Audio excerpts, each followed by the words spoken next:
ఏమైనా సరే మా కులపోళ్ళకి దండం పెట్టి గౌరవించవలసిందే తప్ప వేరే కుల పెదవులకి అంత సీన్ లేదండి. దత్తుడు పరాయి వాళ్ళ ముందు మా కులాన్ని తక్కువ చేసి మాట్లాడక పద్ధతిగా ఉండదు చెప్తున్నాను అండి. మా కులంలోనూ గొప్పళ్ళు అయిన చాలా మంది ఉన్నారండి. అంతెందుకు ఈ ఊరి ఎమ్మెల్యే మా కులపోడే. ఈ ఊరు ఎమ్మెల్యే మీ కులపోడే. ఎవరు ఓట్లేస్తే గెలిచాడు, మా కులపోళ్ళు ఓట్లేస్తే గెలిచి దొప్పించుకున్నాడు. మీ కులపోళ్ళు ఓట్లేసే పద్ధతి ఊరోళ్ళు అందరికీ తెలిసిందే.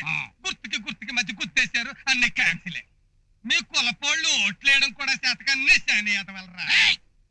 మా కులపాలను ఎదవాలని తిడతావా నువ్వు? పరాయాల ముందు మా కులపాలను లోకి తిట్టవా?